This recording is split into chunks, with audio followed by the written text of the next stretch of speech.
Kemudian kedua sombong, ketiga mengumbar hawa nafsu. Insya Allah dengan menjaga 3 hal itu derajat kita akan dijaga oleh Allah. Mulia di depan penduduk langit, mulia di depan penduduk. Terkait perbedaan waktu sholat Idul Fitri tidak masalah? Tidak masalah, karena ini hanya masalah fikih. Sampai kiamat pun di dunia fikih mesti akan ada perbedaan, dan kita mesti saling menghargai, saling menghormati perbedaan itu. Semuanya ada dasar dan semua merujuk pada ulama-ulama yang berharap kepada seluruh jamaah tidak usah membesar-besarkan perbedaan ini.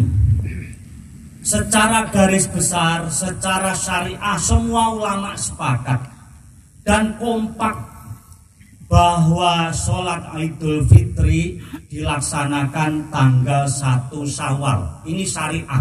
Sejak Nabi sampai besok kiamat, semua ulama sepakat dan tidak ada perbedaan bahwa sholat Idul Fitri itu tanggal 1 Syawal. Nah, masalah 1 Syawalnya itu hari ini atau besok itu masalah fikih, masalah pemahaman. Maka masalah fikih bahkan sampai kiamat pun mungkin akan terjadi perbedaan. Itu masalah fikih. Dan ketika kita berbeda berkaitan masalah fikih, Bapak Ibu, kita tidak usah menuduh orang lain tidak benar, kita paling benar. Tidak usah menuduh orang lain sesat, bahkan mungkin kadang saking ekstrimnya nuduh orang itu bid'ah, itu kafir, neraka, al bid'atu dolalah, ad-dolalatu finnar. Bukan itu. Karena dalam dunia fikih tidak mudah kita mengatakan bid'ah. Jadi secara syariah sholat Idul Fitri 1 Syawal. 1 Syawalnya besok apa hari ini itu fikih. Setelah Syawalan kita ada halal bihalal itu budaya. Maka juga tidak usah ditanyakan halal bihalal hadisnya apa, Qurannya apa, mesti nggak ada. Karena apa? Itu budaya keberagamaan. Sama halnya contoh, masalah menutup aurat itu syariah. Ulama siapapun mengatakan bahwa menutup aurat bagi muslim itu wajib. Itu syariah. Tetapi ketika sudah berbicara auratnya yang wajib ditutup itu sebelah mana, ini fikih. Maka dalam dunia fikih mesti berbeda. Ada yang mengatakan wanita itu wajah telapak tangan aurat sehingga harus pakai cadar. Tapi ada sebagian ulama mengatakan bahwa wanita wajib menutup aurat itu kecuali muka dan telapak tangan. Ini sekali lagi pemahaman fikih. Masalah menutup auratnya pakai apa, ini budaya. Mau pakai batik boleh apa enggak? Boleh. Jangan mengatakan wah itu bid'ah. Masa Nabi enggak ada batik. Nah, mungkin bisa kita katakan enggak, Nabi dulu kamu enggak ada masa Nabi, berarti kamu ada itu bid'ah. Maksudnya apa? Kita tidak usah sedikit-sedikit mengatakan bid'ah. Masalah nutup aurat pakai batik, mau pakai jubah kayak di Arab, mau pakai koko, mau pakai sarung atau apapun, itu budaya. Sekali lagi, mari kita mulai memisahkan antara mana fikih, mana syariah, mana fikih dan mana budaya. Kalau syariah sejak Nabi diutus sampai besok kiamat tetap tidak ada perubahan. Masalah fikih tergantung siapa ikut siapa. Kalau hari ini yang sholat Id mungkin mengikuti penetapan yang hisab yang dilakukan oleh ulama Muhammadiyah. Yang besok mungkin mengikuti ulama MUI yang ditetapkan oleh pemerintah. Sekali lagi berkaitan fikih, siapa ikut siapa, dan semuanya sah selama ada dasar hukumnya, hadis Qur'annya. Satu lagi saya kasih contoh biar kita di masyarakat tidak lelah oleh perdebatan-perdebatan yang tidak penting, yang justru kadang tidak penting itu membuat kita bercerai-berai. Contoh, riba itu halal apa haram? Semua ulama mengatakan riba itu haram. Karena apa? Ini syariah. Ulama sepakat riba itu haram dan jelas disebutkan dalam Quran maupun hadis. Tapi pertanyaan berikutnya, apakah bunga bank konvensional itu termasuk riba apa tidak? Ini fikih, ini pemahaman. Karena tidak disebutkan langsung dalam Quran dan Sunnah, maka tergantung siapa yang berfatwa. Ya. Muhammadiyah dulu sebelum ada bank syariah mengatakan bunga bank konvensional boleh. Ulama Mesir mengatakan bunga bank konvensional boleh. Tapi setelah ada bank syariah, Muhammadiyah kemudian memfatwakan bank konvensional masuk riba. Sekali lagi berkaitan fikih itu adalah tergantung kita ikut ulama mana. Maka jangan diperdebatkan. Jangan sampai kemudian kita mengatakan saudara kita yang masih pakai bank konvensional, wah itu haram, neraka jahanam. Enggak usah. Sepandai apapun ulama menulis fikih, menulis pemahamannya pada agama, mesti di ujungnya dikatakan, ditutup dengan sebuah kalimat, wallahu a'lam bishawab. Yang tahu kebenaran persis adalah Allah Subhanahu wa taala. Allahu akbar walillahil hamd. Jamaah yang dimuliakan oleh Allah Subhanahu wa taala. Siang Ramadan tujuan utamanya agar kita bertakwa. Nah, tadi sesi pertama saya ingin meluruskan tadi ya, masalah Idul Fitri sekarang atau besok tidak ada masalah. Masalah tadi imam mengatakan niat dilafalkan apa dalam hati, tidak ada masalah, itu fikih. Yang penting semua harus pakai niat. Ya, sholat nggak sah kalau nggak pakai niat. Tapi masalah dilafalkan apa tidak itu fikih. Jamaah yang dimuliakan oleh Allah, sedikit saya mengulas berkaitan siang Ramadan. Tujuan utama siang Ramadan adalah agar kita bertakwa, la'allakum tattaqun. Hanya problemnya Bapak Ibu tidak gampang ya. Kita bahkan mungkin terutama anak-anak muda itu membayangkan apa sih hebatnya jadi orang takwa, apa sih enaknya jadi orang takwa. Ada yang bisa membayangkan? Tidak mudah kita membayangkan, sehingga kadang apa? Setiap tahun kita dimotivasi oleh Allah bertakwa, berpuasa agar kita bertakwa. Banyak orang yang mungkin sekedar berpuasa itu karena rutinitas, karena tradisi, karena keluarganya, karena lainnya. Memang kadang sulit membayangkan apa sih hebatnya orang bertakwa. Beda dengan ketika bagaimana hebatnya jadi presiden, jadi DPR RI, jadi bupati, atau jadi artis, atau jadi pengusaha yang hebat.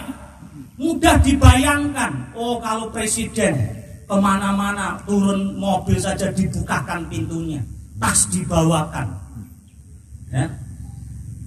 Apalagi di jalan dikawal, orang mudah membayangkan. Jadi artis, anak-anak muda muslim bisa membayangkan, artis di mana-mana dia lulukan orang banyak. Tetapi tidak banyak orang yang bisa membayangkan betapa hebatnya menjadi orang takwa itu.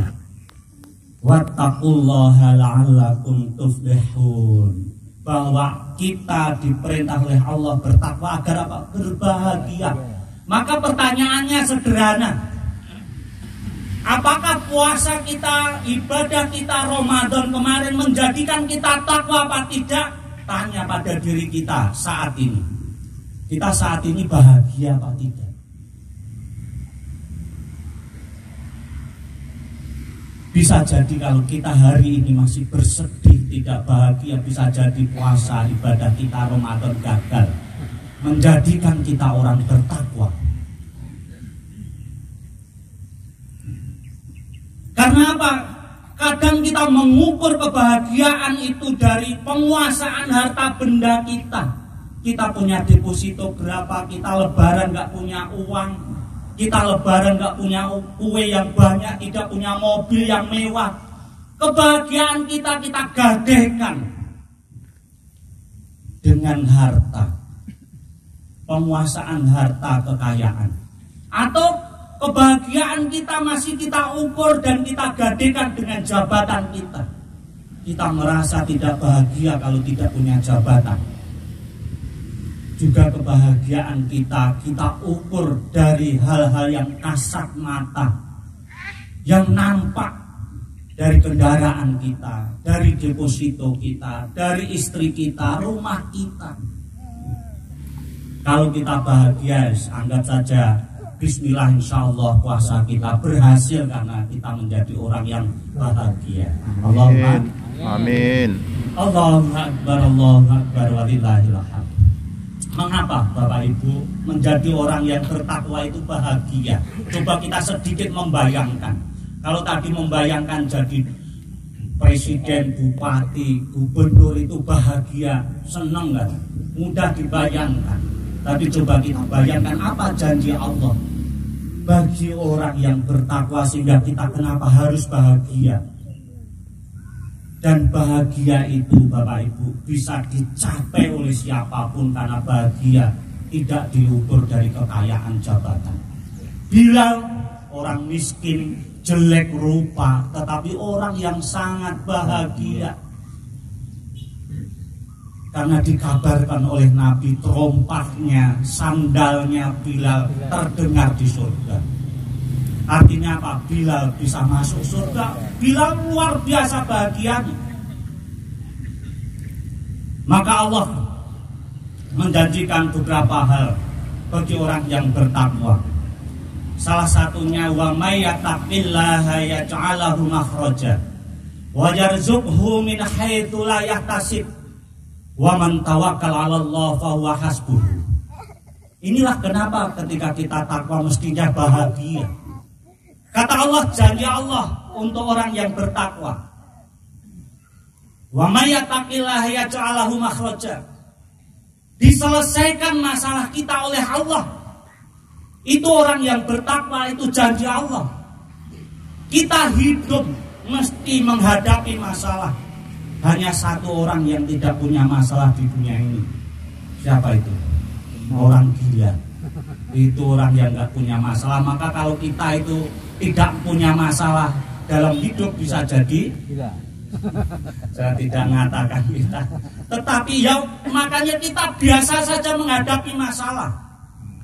Karena Allah menjamin kalau kita bertakwa, masalah kita diselesaikan oleh Allah. Dan masalah itu Bapak Ibu tidak hanya ketika kita dunia. Ketika kita dalam kubur menghadapi masalah, pertanyaan kubur, siksa kubur, bagi orang takwa diselesaikan masalah itu oleh Allah. Di padang mahsyar kita menghadapi masalah lagi, maka bagi orang bertakwa diselesaikan masalahnya oleh Allah. Itulah kenapa kita mestinya bahagia. Yang kedua, kata Allah bagi orang yang bertakwa, wa yarzuqhu min haitsu la yahtasib. Orang bertakwa itu diberikan rezeki dari pintu tidak disangka-sangka. Ingat, rezeki jangan hanya diukur dari harta kita, tapi alhamdulillah hidup kita diberikan kecukupan oleh Allah. Dan ini yang sulit. Banyak orang yang kaya, deposito tinggi, yang kemarin viral sampai rekening korannya saja 500 miliar, itu tidak merasa kaya, tidak merasa cukup, sehingga harus terus mencuri dan merampok. Maka alhamdulillah kita ketika takwa dijamin oleh Allah rezeki kita. Yang ketiga, kata Allah, wa man tawakkal 'ala Allah fa huwa hasbuh. Siapa yang bertawakal dengan bertakwa tadi, maka dicukupkan kebutuhan kita oleh Allah. Saya yakin hidup kita di dunia ini tidak hanya butuh makan, tidak hanya butuh kendaraan. Apakah ada yang mau ini? Hidup kaya raya, mobilnya mewah, rumahnya megah, istrinya cantik, tapi sakit-sakitan hanya bisa tidur. Mau? Saya yakin nggak mau. Maka apa? Kebutuhan kita sehat itu juga kebutuhan kita dicukupkan oleh Allah. Seandainya kita hari ini mungkin berlebaran dengan rezeki yang pas-pasan, uang yang pas-pasan, alhamdulillah kita diberikan kesehatan oleh Allah, diberikan keluarga yang sehat, keluarga yang solih-solih. Apa cukup juga kita di dunia diberikan harta banyak, kaya raya, kemudian sehat, mati masuk neraka? Enggak. Kita mesti juga punya harapan, cita-cita setelah mati kita selamat dari siksa kubur dan bisa masuk surga. Itu ya kebutuhan kita. Dan kata Allah, dicukupkan kebutuhan kita kalau kita mau bertakwa. Dan satu lagi kata Allah, bagi orang yang mau bertakwa adalah diberikan keberkahan dari bumi dan langit di hidupnya, di masyarakatnya, bagi orang yang bertakwa. Allahu Akbar walillahil hamd. Terakhir Bapak Ibu, jaminan Rasulullah, jaminan Allah berkaitan kebahagiaan bagi orang yang takwa itu, zat paling tinggi manusia hidup itu di depan Allah karena dia bertakwa. Bukan karena dudukan, jabatan, harta, deposito kita, istri, anak kita, tetapi karena kita bertakwa. Dan itulah alasan kenapa orang yang bertakwa itu bahagia. Maka sekali lagi, maka pagi hari ini kita evaluasi, kita sudah bahagia apa belum? Untuk mengukur diri kita masing-masing bahwa kita sudah berhasil di Ramadan atau belum. Nah sekarang Bapak Ibu, ketika kita sudah menduduki derajat takwa, derajat yang tinggi, Rasulullah Shallallahu Alaihi Wasallam mengingatkan kepada kita, ada 3 amalan yang bisa menghinakan kita, yang bisa membuat hidup kita hina di depan Allah dan hina di depan manusia, hina di depan penduduk langit, juga hina di depan penduduk bumi. Maka mari setelah puasa Ramadan ini, setelah kita dinaikkan derajat kita oleh Allah, kita hindari 3 hal ini. Dan inilah pesan saya di sholat Idul Fitri ini. Mudah-mudahan dengan menghindari 3 hal inilah kita tetap bisa menjaga marwah kita, kehormatan kita di hadapan Allah dan juga di hadapan manusia. Apa 3 hal ini? Kata Nabi, salasun muhlikatun, 3 hal yang bisa menghinakan kita, menistakan kita di depan Allah maupun di depan manusia. Apa 3 hal ini? Yang pertama, fasuhun muta'un, yaitu sifat pelit medit. Di atasnya lagi apa? Bakhil. Ya. Itu sifat yang menghinakan kita. Kalau bahasa kita cetil meditil, wah itu yang membuat kita hina. Banyak contoh sejarah orang-orang yang bakhil, orang yang pelit dihinakan oleh Allah, dihinakan oleh manusia. Contoh Qarun, itu orang kaya raya luar biasa, diibaratkan hartanya dipikul dengan onta 100 pun nggak kuat. Kunci hartanya dipikul 10 orang kuat-kuat enggak kuat. Saking pengen menggambarkan kayanya Qarun, tapi pelit. Akhirnya apa? Ditenggelamkan oleh Allah dalam bumi. Saking pelitnya. Bisa jadi kita, diantara kita kaya tetapi juga pelit. Punya mobil silai tonggone lorong ngetarke rumah sakit ya abot. Ya. Saking pelitnya kita. Banyak juga cerita zaman Nabi, Sa'labah. Waktu miskin rajin ke masjid. Bisa jadi kita seperti ini. Ketika miskin itu udah pepeh nang masjid, zikir nang masjid. Tapi Sa'labah ketika didoakan Nabi menjadi kaya raya, lupa masjid. Tidak hanya lupa masjid, jadi orang bakhil, pelit. Akhirnya apa? Dimusnahkan kekayaan Sa'labah. Saking pelitnya. Bahkan juga dalam surat Al-Kahfi itu disebutkan tentang pengusaha, orang yang memiliki kebun kaya raya, kebunnya luas dan subur, tapi pelitnya luar biasa. Besok mau panen, malamnya dihapus oleh Allah. Artinya apa? Banyak pelajaran yang menunjukkan kepelitan itu tidak membawa kita bahagia, bahkan hina. Bahkan sekarang juga banyak kita alami, ya. Wong angger pelit itu mesti didoi konco, doi tonggo. Itu termasuk didoi karo Gusti Allah. Ya, maka satu ini sifat yang membuat kita hina, mohon dihindari setelah Ramadan ini. Resepnya apa? Yang diberikan oleh Allah, Rasulullah, zakat minimal 2,5% baru kita lakukan. Itu untuk mengikis kebakhilan kita. Kalau 2,5% saja tidak kita lakukan, bakhil. Nah itu, bakhil. Yang kedua kata Rasulullah, sifat yang membuat kita hina di depan Allah dan juga manusia. Wahawan muttaba'an. Itu hawa nafsu yang diperturutkan. Hawa nafsu tidak hanya masalah laki-laki dengan perempuan. Hawa nafsu menguasai jabatan. Hawa nafsu menguasai harta. Coba kita lihat dalam sejarah.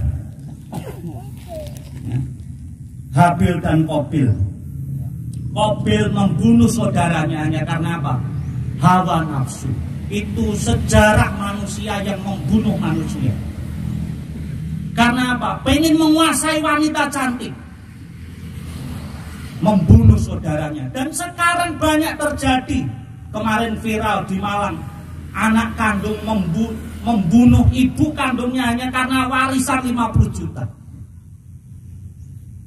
Dan bisa jadi itu terjadi dalam hidup kita karena kita bernafsu menguasai harta. Kita sodok kanan, sodok kiri, jilat atas. Karena nafsu kita. Contoh juga kaum Lut yang mengumbar hawa nafsu menjadi LGBT, yang sekarang banyak negara-negara mulai meniru, ditenggelamkan oleh Allah dalam bumi. Ya. Juga kalau masa Nabi Abu Jahal, karena tidak pengen kehilangan jabatan, hartanya, menolak Rasulullah. Karena apa? Nafsunya, gengsinya. Dan saya kira Bapak Ibu di media sekarang banyak menunjukkan orang dihinakan karena nafsunya. Kemarin yang viral di Banjarnegara, dukun pengganda uang. Saya tidak hanya menyalahkan yang dukun menggandakan uang, juga orang yang tamak berdukun karena pengen uangnya digandakan itu. Akhirnya apa? 12 nyawa hilang. Karena apa? Berharap dengan uang sedikit ganda jadi miliaran. Itu karena apa? Ketamaan kita. Banyak orang kita, tetangga kita di Indonesia ini ketipu dengan investasi-investasi bodong. Karena apa? Tamak. Pengennya investasi sedikit, hasilnya berlipat. Tidak ada di dunia ini yang instan. Pengennya instan, tidur di rumah dapat berlipat-lipat kekayaan dengan investasi. Ternyata bodoh. Terakhir Bapak Ibu, 3 sifat yang membuat kita hina adalah wa ijabul mar'i binafsihi. Orang yang sombong, membanggakan diri sendiri, itu membuat hina di depan Allah. Iblis itu diusir dari surga dan dilaknat oleh Allah karena apa? Kesombongannya.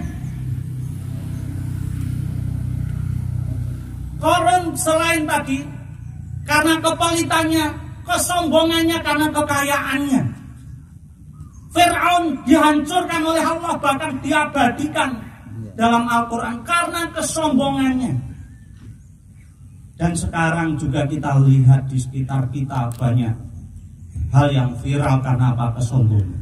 Pamer tas yang mahal, pamer wisata ke sana kemari, pamer hartanya, malah keciduk KPK, keciduk polisi, baru minta maaf karena apa? Kesombongan. Ya.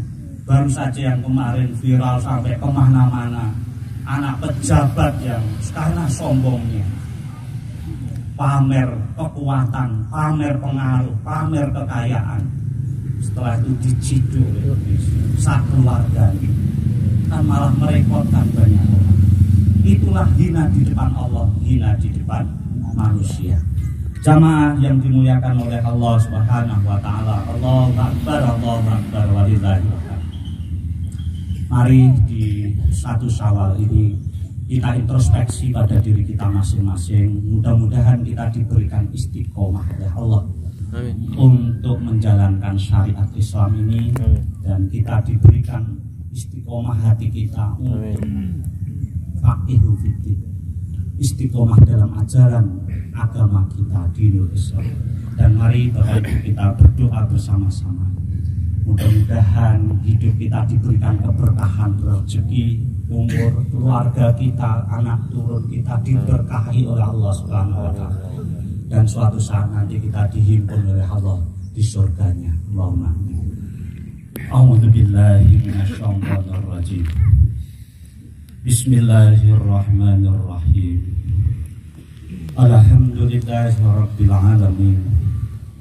Allahumma salli ala Muhammad. Allahumma salli alaihi wasallim. Allahumma ighfir lil muslimina wal muslimat, amin, wal mu'minina wal mu'minat, amin, al ahya'i minhum wal amwat, innaka sami'un qaribun mujibud da'wah. Allahumma ansuril islam wal muslimin wa ahlikil kafirin wal musyrikin. Allahumma innaka afun tuhibbul afwa fa'fu anni ya karim. Allahumma ighfirli wa liwalidayya warhamhuma kama rabbayani shaghir. Ya Allah, ya Rahman, ya Rahim, kami semua yang bersimpuh di halaman ini ya Allah, mohon ampun kepadamu ya Allah. Kami mengakui masih banyak dosa-dosa kami yang kami perbuat ya Allah. Untuk itu ya Allah, hanya Engkaulah yang Maha Pengampun, ampunilah dosa kami ya Allah. Ya Allah, di hari yang fitri ini ya Allah, kami belum sempat membahagiakan kedua orang tua kami ya Allah. Ya Allah, ada di antara orang tua kami yang sudah tua renta ya Allah. Kami belum bisa membalas kebaikan-kebaikan beliau ya Allah. Bahkan kami kadang masih membentak, menyakiti hati beliau ya Allah. Untuk itu ya Allah, pada pagi hari ini ya Allah, ampunilah dosa-dosa kami ya Allah. Berikanlah kami ya Allah untuk mohon maaf kepada kedua orang tua kami ya Allah. Berikan kesempatan kami ya Allah membahagiakan kedua orang tua kami ya Allah di akhir hidupnya ya Allah. Ya Allah, ada di antara orang tua kami yang sudah meninggalkan kami ya Allah. Untuk itu ya Allah, ampunilah dosa-dosanya ya Allah. Bebaskanlah beliau dari siksa kubur ya Allah. Rabbana hab lana min azwajina wa dzurriyyatina qurrata a'yun waj'alna lil muttaqina imama. Allahumma inna nas'aluka salamatan fid din wa afiyatan fi jasadi wa ziyadatan fil ilmi wa barakatan fi rizqi wa taubatan qabla al-maut wa rahmatan 'inda al-maut wa maghfiratan ba'dal maut. Allahumma hawwin 'alaina fi sakaratil maut wa najatan minan nar wal 'afwa 'indal hisab. Rabbana atina min ladunka rahmah wa hayyi' lana min amrina rasyada. Ya Allah, bimbinglah kami semua untuk istiqomah di jalan-Mu ya Allah. Ya Allah, dengan profesi kami apapun di sini ya Allah, jadikan profesi pekerjaan kami menjadi jalan ibadah kami kepadamu ya Allah. Sehingga suatu saat nanti ya Allah, ketika kami menghadap-Mu ya Allah, menghadap dengan bekal ibadah dan rahmat-Mu ya Allah. Rabbana atina fid dunya hasanah wa fil akhirati hasanah wa qina adzabannar wa qina adzabannar wa adkhilnal jannata ma'al abrar. Ya Aziz ya Ghaffar ya Rabbal alamin. Subhana rabbika rabbil izzati amma yasifun. Wassalamun alal mursalin walhamdulillahi rabbil alamin. Sekian, assalamualaikum warahmatullahi wabarakatuh.